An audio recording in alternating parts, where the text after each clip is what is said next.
আসসালামু আলাইকুম। হ্যালো দর্শক, আসলে আজ আমি আপনাদের সামনে সত্য কথা তুলে ধরব। আসলে আমি আগে বিদেশ ছিলাম অনেক দিন, প্রায় 15-16 বছর থাকার পরে আমি ছুটিতে আসছিলাম দেশে। আসার পরে আমি আর বিদেশ যাইনি, কারণ বিদেশ জীবনটা অনেক কষ্টের, পরাধীন জীবন। এই জন্য দেশেই থেকে গেছিলাম। থাকার পরে আপনার তখন প্রতি মাসে মালিকই ফোন করে বিদেশে আসো, কিন্তু আমি আর গিয়েনি। পরে আবারও তিনি এই 3 বছর হয়ে গেছে আমার বিদেশ থেকে আসা, তারপরেও আমারও এখনও মোবাইলই তার সাথে যোগাযোগ আছে। সেদিনকেও ফোন করে বলতেছে বিদেশ চলে এসো। আসলে ভাই কি জানেন, বিদেশে চেয়ে দেশে সুখী আছি। কারণ কি সেটা আপনাদেরকে বোঝানোর চেষ্টা করব আমি। আসলে আমার এখন ধরেন 6টা গাভী আছে। 6টা গাভীর থেকে আল্লাহ যদি ভালো করে 6টা বাচ্চা হয়,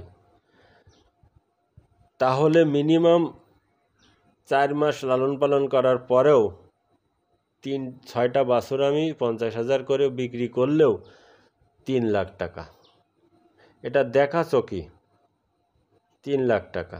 আর আপনি যে দুধটা বিক্রয় করতেছেন, এর থেকেও যে লাভটা হচ্ছে, এটার কথা আমি বাদ দিলাম। কিন্তু 6টা গরুর থেকে যদি হ্যাঁ, 6টা গরুর থেকে 6টা বাছুর হলে 50,000 করে বেচলেও 3 লাখ টাকা। একদম দেখা চকি, হাতে কলমে প্রমাণ। আপনি দেশে থাকলে যে অন্য কোনো কাজ করতে পারবেন না, সব কাজই করতে পারবেন।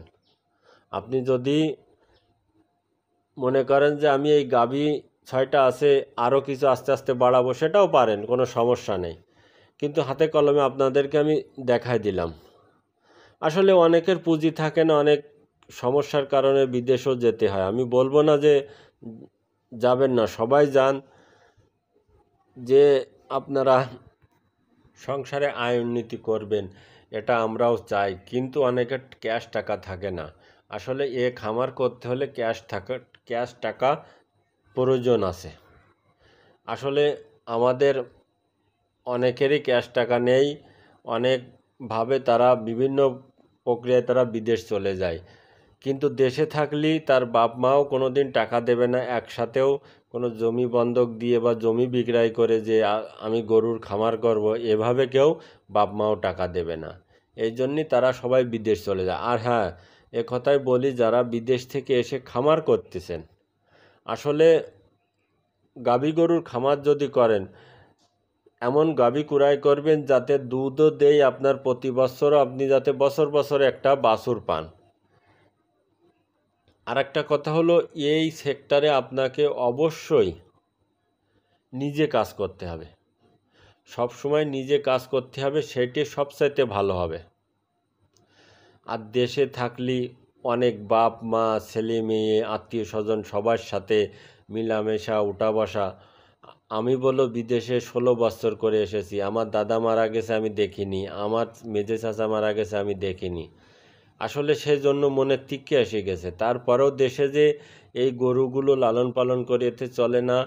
এতেও চলে ভাই, এতেও ভালোভাবে আমরাও চলতে পারি এবং এদের দুধের টাকায়। কিন্তু বাছুরগুলো যে আমি বছর শেষে পাই, এটা আমার ডবল লাভ, কেননা আমি নিজে পরিশ্রম করি এবং দুধ থেকে যে লাভ হয় তার থেকেও আমার সংসারও চলে এবং এদের খাবার দাবারও সব কিছু ওই টাকাই হয়ে যায়। আর একটা কথা হলো, এই সেক্টরে আপনাকে অবশ্যই ঘাসের প্রয়োজন, অধিক পরিমাণ আপনাকে ঘাস খাওয়াতে হবে গাভীদেরকে।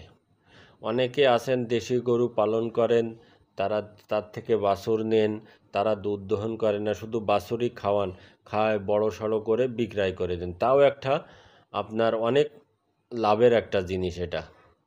আর ষাঁড় গরুর কথা বলি, আসলে ষাঁড় গরু পালন করতে সব সম্পূর্ণ নিজের পকেটের টাকা লাগে। কিন্তু গাভী গরুতেই প্রথম চান্সে আপনার শেড তৈরি করা আর গাভী গরু কুড়াই করা, বাস। আর কিচ্ছু আপনার টাকা লাগবে না ইনশাল্লাহ। আপনি যদি গাভী কুড়াই করে বাড়িতে নিয়ে আসেন, তাহলে যে দুধ হবে তার থেকে তাদের খাবার হয়ে যাবে।